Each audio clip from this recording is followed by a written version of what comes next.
오늘 말씀에는 예수님 앞으로 가까이 나아가서 구원함을 얻는 한 사람의 이야기가 나옵니다. 우리가 멀리서 누군가를 아는 것은 굉장히 제한적이 될 수밖에 없습니다.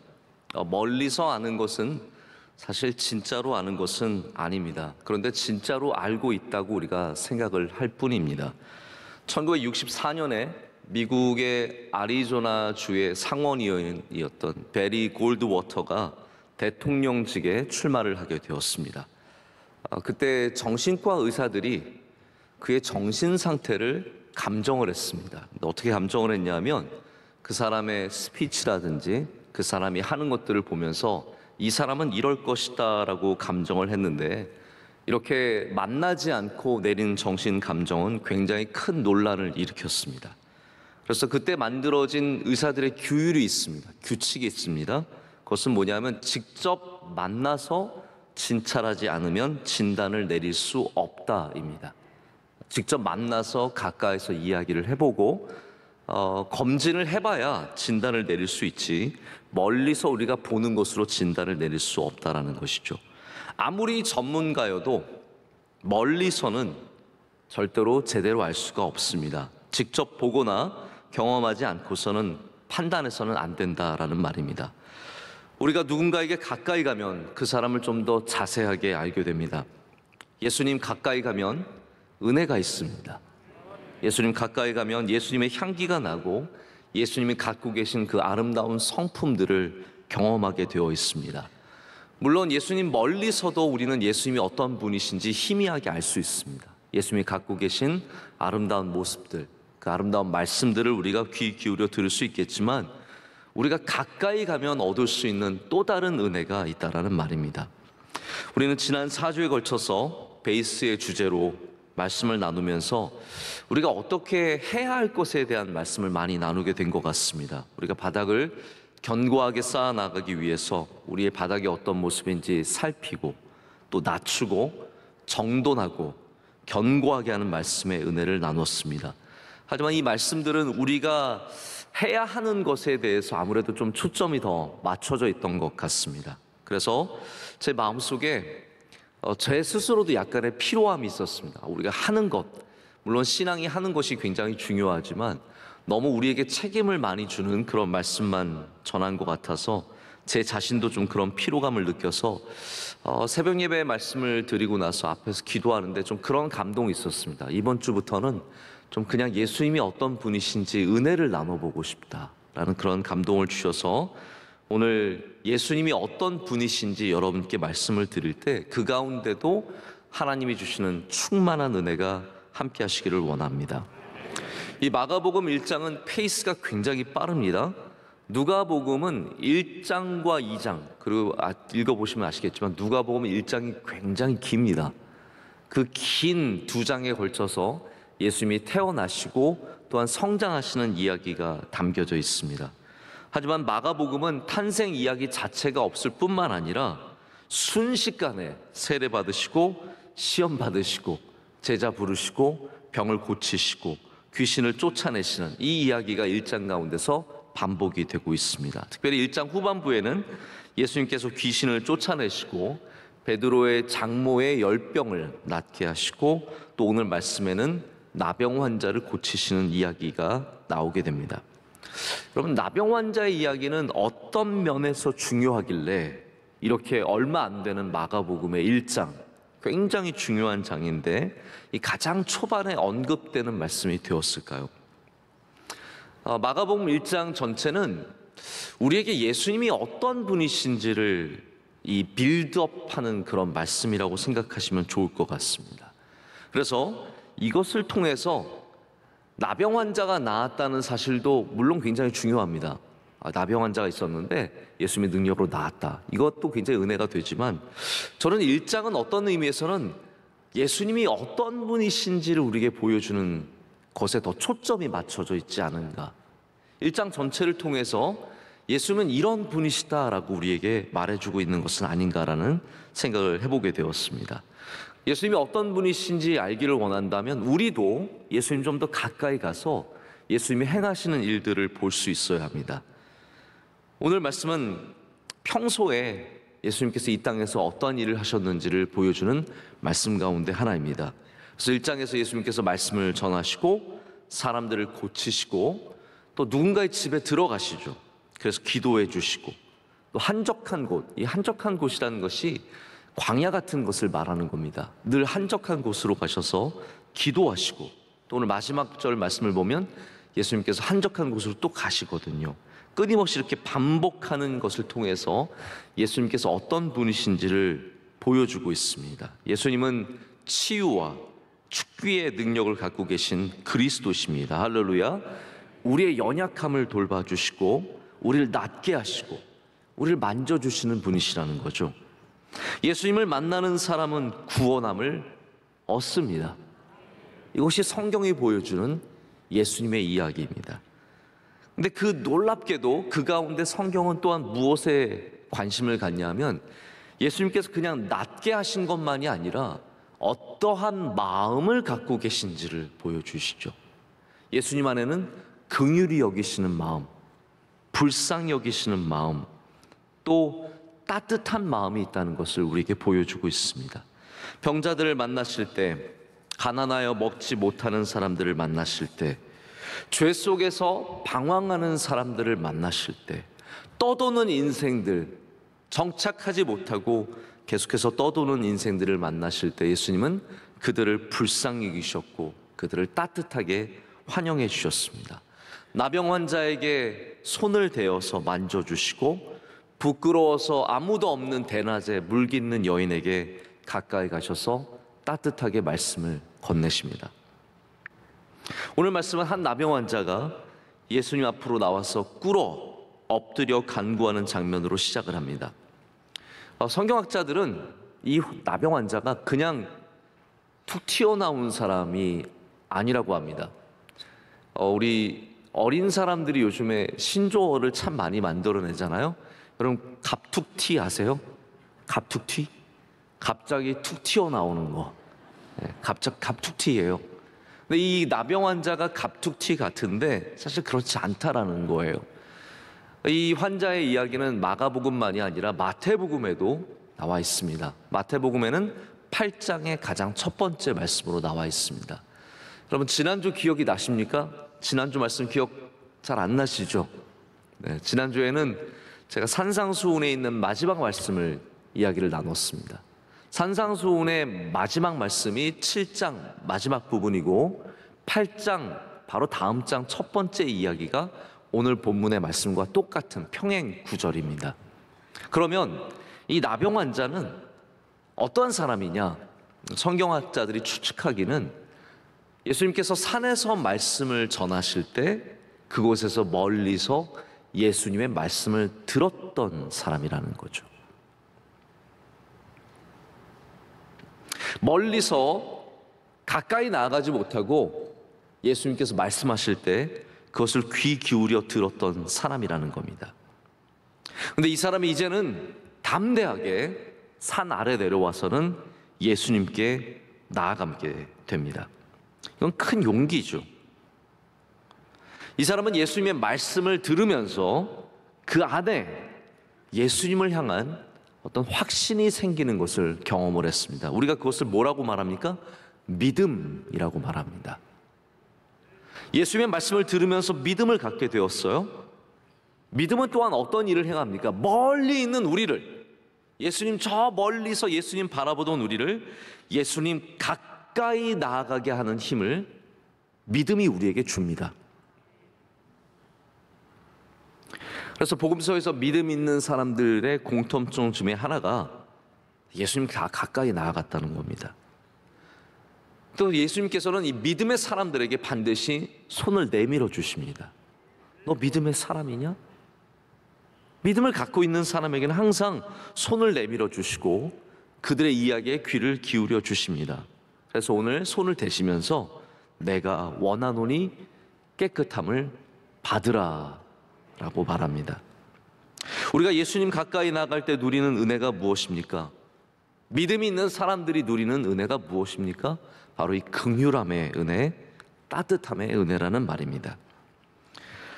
예수님의 따뜻함은 친절의 따뜻함이 아니라 그 이상의 따뜻함입니다.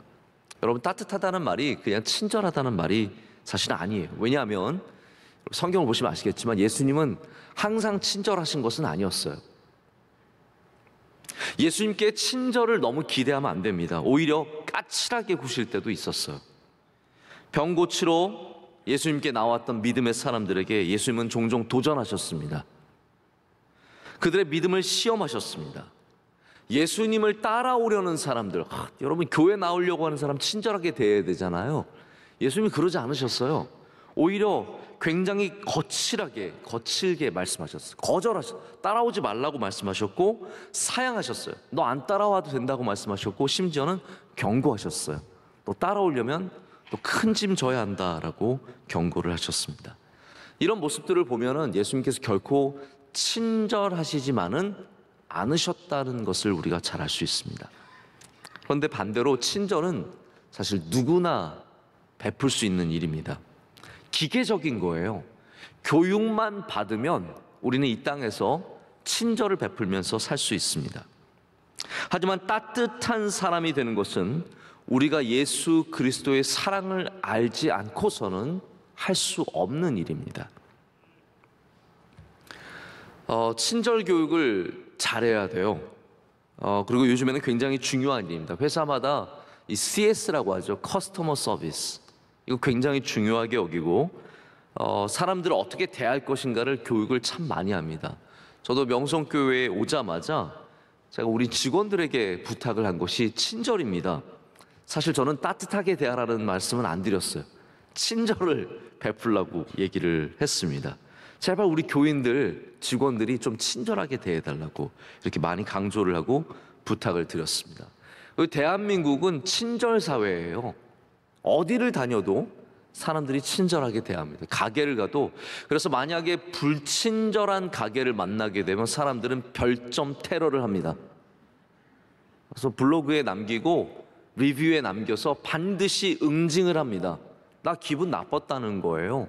그래서 어디를 가도 사람들이 과잉 친절을 베푸는 것을 보게 됩니다. 두려워하는 마음으로 친절을 베풀게 되죠. 혹시나 우리 가게가 이것 때문에 망하는 것은 아닌가 걱정하는 마음으로 친절을 베풉니다. 여러분이 일부러 욕쟁이 할머니 집에 가지 않는 이상은 욕을 먹지 않고 여러분이 친절을 아주 좋은 대우를 받으면서 식사를 하실 수 있습니다. 대한민국이 친절 사회입니다. 그러나 제가 보기에는 절대로 따뜻한 사회는 아닙니다. 친절하지만 따뜻함이 없습니다. 제가 보면 이렇게 목회자들끼리 모여서도 바깥에 있는 담임 목사님들 여러분이 모여서 식사하실 때도 서로 친절하지만 그 안에 따뜻한 마음이 있는지는 제가 잘 모르겠어요. 그러나 예수님은 그냥 친절하신 분이 아니라 그것을 넘어서는 따뜻함을 갖고 계신 분이셨다라는 거죠. 그 예수님의 따뜻함이 바로 존중입니다. 이 나병 환자가 갖고 있는 유대 사회에서의 위치는 이미 여러분께서 잘 알고 계실 거라고 생각을 합니다. 가까이 갈 수 없고 만져서는 안 되는. 제가 이 말씀을 준비하면서 여러 가지 신학적인 내용들을 살펴보고 점검을 해봤는데 어떤 목사님이 이런 얘기를 하시더라고요. 이 나병 환자가 이미 확진자였기 때문에 여러분 우리는 확진자라는 말 너무 요즘에 쉽게 쓰는 편하게 사용하는 단어가 되었는데 확진자라는 말은 이미 이 병이 규정이 되었고 진행이 많이 되었다는 말입니다.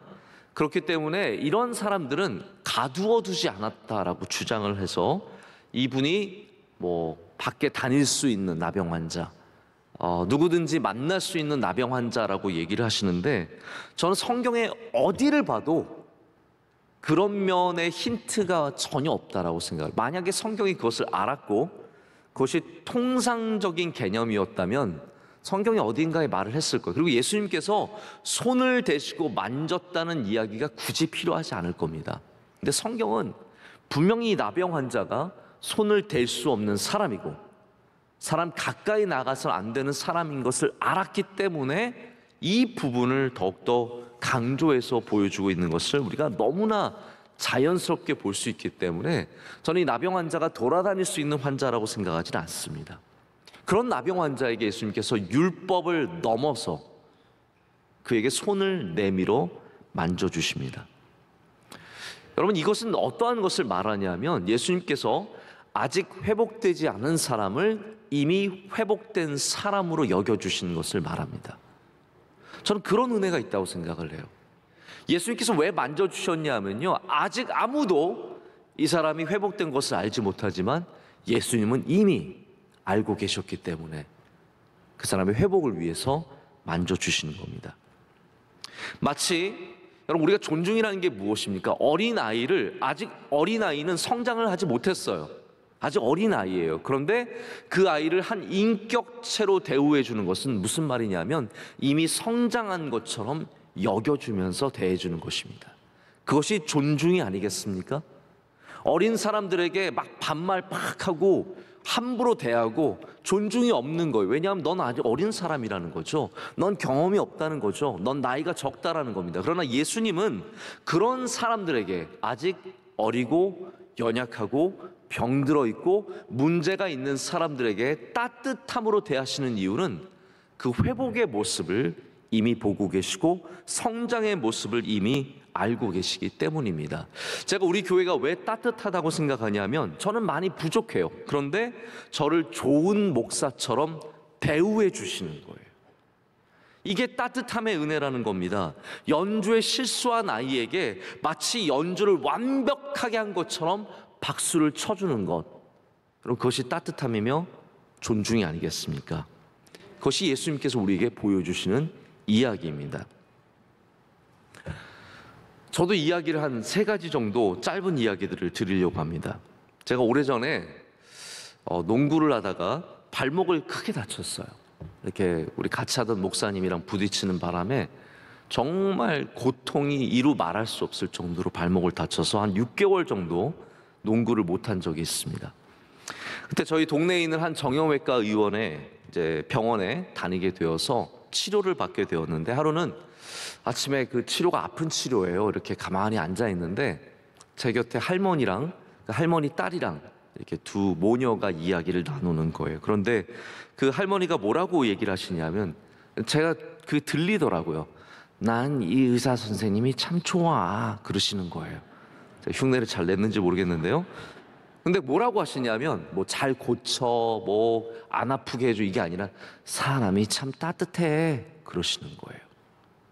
여러분, 의사는 잘 고치면 땡 아닙니까? 그런데 그게 아니더라고요. 이 할머니에게는 어떤 분이 좋으냐면 따뜻한 의사. 제가 이 부분에 대한 연구 언제 기회가 있으면 좀 말씀을 드리겠는데, 병원에 의사가 친절이 아니라 존중의 마음으로 따뜻하게 대해주면 환자가 낫는 속도가 훨씬 더 빨라지고요, 그리고 그 병원이 굉장히 잘 된다는 그러한 보고가 많이 있습니다. 연구 결과가 많이 있습니다. 다만 그것을 하지 못하는 이유는 뭐 여러 가지가 이유가 있겠지만, 중요한 것은 이 따뜻한 마음이 모두에게 참 위로가 된다라는 것이죠. 우리가 꼭 아픈 거 그냥 고쳐주는 것만이 아니라는 거죠. 예수님께서 우리를 기계적으로 나병에서 낫게 하시고 암에서 낫게 하시고 질병에서 낫게 하시는 그런 의사로서만 존재하는 것이 아니라 우리를 따뜻하게 대해주시는 분으로 이 땅에 오셨다라는 겁니다. 두 번째 이야기는 제가 이제 알고 있는 좋은 친구인데, 지금은 미국의 한 교회에 담임 목사님으로 섬기고 있는 친구가 있어요. 근데 이분이 우리 명성교회에 와서 경험한 이야기를 사모님을 통해서 제가 듣게 되었어요. 한 번은 명성교회에 와서 사모님과 아이들을 데리고 와서 이렇게 지나가다가 원로 목사님이 마침 계셔서 인사를 하게 되었다는 거예요. 근데 원로 목사님께서 오셔서 그 아이들을 너무 반갑게 맞아주시면서 잘 왔다고, 그래서 이렇게 아이들을 이렇게 꼭 안아주셨는데 그게 너무 위로가 되었대요. 왜냐하면 그 목사님께서, 부부가 전에 섬기던 교회의 목사님, 그분도 원로 목사님이신데 그분은 본인의 손자 손녀들만 그렇게 안아주셨대요. 나머지 교인들 자녀들은 잘 크냐 그러고 그냥 가시고, 본인들 손자 손녀가 어머 우리 새끼들 하면서 이 표정이 너무 달라가지고 늘 상처가 많았는데, 오늘 목사님께서 남의 새끼들을 이렇게 안아주시는 것을 보시면서 너무 큰 은혜를 받았다라는 이야기를 들은 적이 있습니다. 여러분, 뭘까요? 우리 목록 목사님께서 말씀을 은혜롭게 전하시고 큰 교회를 이루시고 이런 것들이 많이 있겠지만, 사람들이 정작 원한 것은 따뜻함이었다라는 것이죠.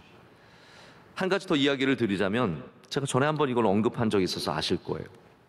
지금은 한국의 초대형 교회의 담임 목사님이 되신 분이 계신데, 그분이 제가 뉴저지에 섬기는 한 교회의 옆에 교회의 목사님이셨어요.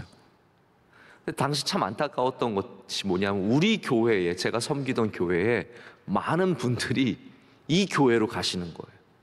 전 그래서 작은 교회에서 교인들이 큰 교회 가는 아픔을 압니다. 좋은 교회로 옮겨가는 교인들 있을 때 참 마음이 아픈 것을 제가 알죠. 근데 그 교회로 옮겨갔던 한 교인이 언젠가 한 번은 저를 만나게 됐는데 저한테 그런 얘기를 하는 거예요.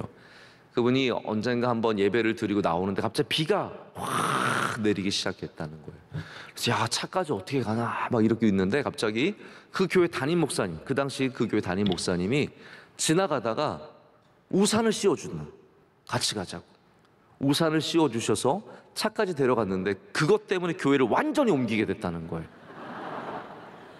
저는 그래서 비 오는 날이면 오늘이 장사하는 날이다 라는 생각으로 우산을 들고 우리 교회 앞에 서 있으면 얼마나 좋을까라는 제가 생각을 많이 해보게 됩니다.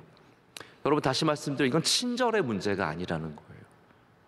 친절을 그냥 베푸는 것이 아니라 사람이 존중받았을 때에 갖는 감동입니다. 따뜻함은 존중입니다. 하나님은 우리 모두를 존중받아야 할 피조물로 만드셨습니다. 할렐루야. 직업 때문에 존중받는 것이 아니라, 우리의 직분 때문에 존중받는 것이 아니라, 우리 모든 피조물들이 존중을 받을 피조물로 만들어 주신 겁니다. 줄인 사람도, 목마른 사람도, 나그네도, 헐벗은 사람도, 병들었을지라도, 옥에 갇혔을지라도, 어떠한 상황에 있어도 우리는 따뜻한 존중함을 받을 때 거기서 다시 피어나는, 살아나는 은혜가 있다라는 것이죠. 오늘 예수님은 바로 그러한 존중을 이 나병 환자에게 따뜻함으로 보여주십니다. 예수님의 따뜻함은 우리를 위로하는 따뜻함입니다. 사람이 긴장되고 떨리면 자기의 실력을 펼치기가 참 어렵습니다. 이런 걸 뭐라고 하죠? 병명이 있습니다. 울렁증이라고 합니다. 울렁울렁거리는 거예요. 그것을 평생 넘어서지 못해서 자기가 갖고 있는 역량을, 실력을 잘 펼치지 못하는 사람도 있습니다. 누군가 매의 눈으로 관찰하고 있으면 아무리 익숙한 사람도 실수하기가 쉽습니다. 여러분, 예수님께서 우리를 바라보는 시선은 어떠한 시선이라고 생각하십니까? 우리가 종종 기도할 때 주님은 우리를 다 아시죠? 라고 기도를 합니다. 그것이 사실입니다. 근데 다 아시는 예수님께서 우리를 매의 눈으로 관찰하시는 것이 아니라 사랑의 눈으로 보고 계시다는 사실을 잊어서는 안 됩니다. 조금이라도 틀리는 거 있으면 그걸 트집 잡아서 우리를 힘들게 하고 어렵게 하고 우리를 곤란하게 만드시는 것이 아니라 우리를 사랑의 눈으로 바라보고 계시기 때문에 우리가 실수할 때도 안타까워하시고, 우리가 잘못된 길을 걸을 때에도 우리를 징벌하시는 것만이 아니라 우리를 고쳐주시기를 원하시는 분이시라는 겁니다. 제가 또 다른 이야기, 오늘은 이야기가 많습니다. 양해해 주시기를 바랍니다. 제가 미국에서 학교를 다니고 있을 때 저희 이제 가정에 아직 아이도 없고 그러다 보니까 저희 아내가 늘 학교가 있고 늘 도서관 가 있는 저를 굉장히 그리워하면서 본인도 힘든 거예요. 그래서 좀 기도를 하다가 저희 아내도 대학원을 이제 다니게 되었습니다. 그래서 감사하게도 대학원을 이제 졸업까지 하게 된 거죠. 근데 저는 이제 늘 그게 신기하고 기특해서 제가 농담 삼아 그렇게 얘기를 했어요. 당신은 대학원 다니려고 대학원 다닌 게 아니라 그냥 영어 공부하고 싶어서 대학원 다니는 것 같다, 그렇게 얘기를 하면서 저희 아내가 열심히 나름대로 영어를 또 준비하고 공부를 하더라고요. 근데 문제는 뭐였냐면 제 앞에서는 영어를 잘 안 해요. 제 앞에서는 영어 하는 걸 굉장히 싫어해요. 그래서 가끔씩 이 외국인들과 저희 부부끼리 만나는 일들이 있거든요. 그때 보면은 굉장히 말하는 것을 주저하는 것을 보는데 친구들끼리는 또 말을 하고 뭐 흑인 친구, 백인 친구 두고 이야기도 하고 지네들끼리 가서 밥도 먹고 오는 거예요. 밥도 먹고 오는 걸 보면 분명히 이야기를 하는데 제 앞에서는 영어를 안 하는 거예요. 제가 굉장히 내심 답답하고 왜 그런가 싶었는데 나중에 알고 보니까 저 때문에 안 하고 있었던 거예요. 왜냐하면 제가 늘 저희 아내가 이렇게 영어를 하면 제가 고쳐줬어요. 그리고 제가 농담 삼아 대학원 영어 수준이냐고, 그게 대학원 영어가 그 정도냐고 이렇게 농담 삼아 말을 했는데 그게 저희 아내한테 굉장히 부담이 됐던 거예요. 만약에 틀려도 그냥 모른 척하고 따뜻하게. 근데 여러분 이걸 아셔야 되는데 남자가 여자를 돕는 것은 이거는 거의 예술적인 거여야 돼요. 원하지 않을 때 도움은 안 되고요. 그리고 원하는 포인트를 잘 알아야 합니다. 낄 때 잘 끼고 빠질 때 잘 빠지고 그 선을 잘 따라야 이게 돕는 것이지, 아니면 여자들은 굉장히 불쾌해하고 싫어하고 또 도와야 되는데 안 돕고 있으면 더 복장 터지는 이 굉장한 예술적인 부분들이 그 안에 있습니다. 근데 제가 늘 고쳐주고 그랬더니 저희 아내가 마음이 어려웠던 거예요. 제 앞에서는 아예 입을 딱 닫고 영어를 아예 안 한 거죠. 요즘엔 조금씩 합니다. 제가 듣고 속이 터지지만 가만히 참고 있기 때문에 합니다. 매의 눈으로 관찰하는 사람 앞에서는 마음이 눌리고 가라앉고 힘들고 어렵습니다. 여러분 분명히 아셔야 되는 것은 주님은 우리가 틀려도 가만히 봐주고 계신다는 거죠. 주님은 우리가 실수할 때도 가만히 기다려 주신다는 겁니다. 왜냐하면 따뜻한 분이시기 때문에. 저는 이제 우롱차를 평소에도 가끔씩 즐겨서 마십니다. 하루는 티샵을 하는 한 자매가 저에게 아주 좋은 우롱차를 줬어요. 근데 우롱차를 보시면 아시겠지만 이게 아주 단단하고 이렇게 꽁꽁 뭉쳐 있어서 말려 있습니다. 하루는 제가 차 주전자에 뜨거운 물에 우롱차 이 우롱잎을 넣어놓고 이렇게 기다리고 있다가 너무 큰 깨우침을 받게 되었어요. 이 차 주전자에 있는 우롱차, 그 단단하고 말려 있고 꼬여 있던 이 우롱잎이 따뜻한 물을 만나니까 이게 완전 풀리는 거예요. 이렇게 풀리면서 완전히 아름다운 꽃처럼 이렇게 쫙 피어나는 모습을 보면서 제가 너무 큰 은혜를 받았어요. 아, 따뜻함이 이런 거구나. 따뜻함이라는 것은 뭉치고 꼬여 있고 말려져 있는 우리를 피게 하고 우러나게 하고 아름다운 향과 맛을 나게 하는구나 라는 것을 생각해 보게 되었습니다. 예수님께서 왜 따뜻하게 나병 환자를 만져주셨을까요? 그 나병 환자의 병만이 아니라 그 안에 있는 꼬여있는 이 수많은 아픔과 상처와 기억들을 풀어주시기 위해서 예수님께서 따뜻하게 손을 대어 주셨습니다. 우리가 왜 예수님 가까이 나가야 할까요? 멀리 있으면 절대로 그 체온을 느낄 수 없습니다. 그러나 예수님 가까이 나가서 예수님의 손을 붙잡으면, 예수님 품에 안기면 우리 안에 있는 뭉쳐있는, 쌓여있는, 말려있는 이 모든 것들이 피어나고 풀리고 우리가 위로를 받으며 상처에서 회복되는 은혜가 있게 되기 때문입니다. 여러분, 주님 가까이 나가시기를 축복합니다. 주님 가까이 나가면 풀립니다. 다 풀립니다. 예수님의 따뜻함은 온전하게 만드는 힘입니다. 제가 오늘 이야기가 많다고 말씀을 드렸는데 양해해 주시기를 바랍니다. 저희 둘째 아이가 태어났을 때 이 신생아 중환자실에서 3달 가까이를 보내게 되었습니다. 저희가 이제 가끔 일주일에 많이 가지도 못해요. 한 2-3번 정도 면회를 가게 되면 저희 아이가 처음에는 뭐 귤보다 조금 큰 사이즈였어. 1kg였으니까. 오렌지만한 크기의 아이가 누워 있는데 이 인큐베이터 안에 있는 아이를 보면서 우리가 또 기도하고 또 기도했던 기억이 아직도 너무나 생생합니다. 하나님께서 저희 둘째 아이를 살려주셨는데 그때 그 중환자실에서 함께 우리 아이의 상태를 걱정해주고 응원해주던 의사분들과 간호사님들이 너무나 가끔씩 생각이 나면서 그 따뜻함에 감사한 마음이 생각이 납니다. 이 아이가 이제 2kg를 넘게 되고 건강해지면 중환자실에서 이제 집으로 가게 되는데 그때 모두가 모여서 이 의사, 간호사 우리 다 모여서 함께 파티를 하고 기뻐하는 그런 일들을 하게 됩니다. 근데 3달 가까이 엄마 대신에 우리 아이를 품어준 것이 있습니다. 그것이 바로 인큐베이터입니다. 인큐베이터의 역할은 뭐냐면 영원토록 그 아이가 그 안에 있게 하는 것이 아니라 그 아이가 있는 동안에 따뜻하게 그 아이를 품어주는 역할을 하는 겁니다. 그래서 인큐베이터는 특별한 장치가 아니에요. 대단한 장치가 아니라 따뜻함을 유지하는 장치입니다.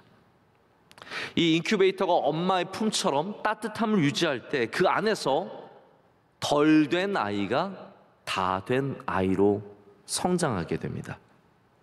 그리고 마침내는 그 밖으로 나갈 수 있을 정도로 힘을 얻게 됩니다. 인큐베이터의 역할이 있습니다. 그것이 바로 따뜻함입니다.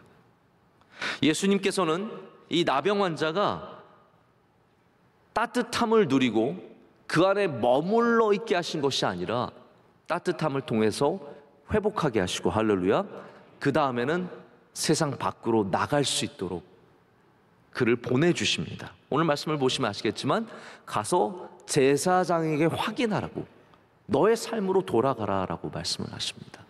그냥 내 안에만, 품에만 안겨있지 말고 이 품에서 회복을 얻고 힘을 얻고 강건함을 얻었으면 그 다음에는 이 땅으로 나아가서 바로 주님이 주신 복된 삶을 살라라는 것이죠.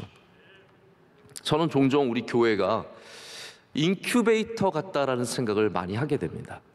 여러분, 여기는 상처 입은 자들이 와서 낫는 곳입니다. 덜 된 자들이 와서 온전함을 얻게 되는 곳입니다.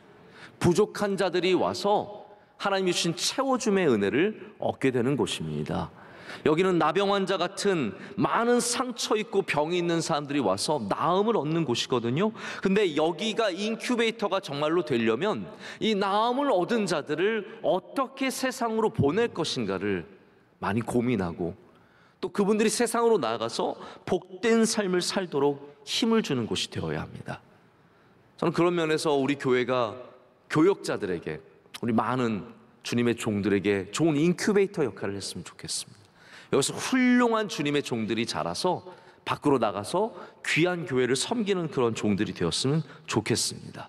우리 교회가 믿음의 많은 귀한 자녀들을 길러내는 곳이 되었으면 좋겠습니다. 이곳에서 따뜻함을 통해서 훌륭한 믿음의 사람들이 많이 나오기를 간절히 소망해 봅니다. 예수님의 따뜻함으로 말미암아 모든 사람들이 건강해져서 나가는 은혜가 있기를 바랍니다. 이제 제가 말씀을 정리하고 마치려고 합니다.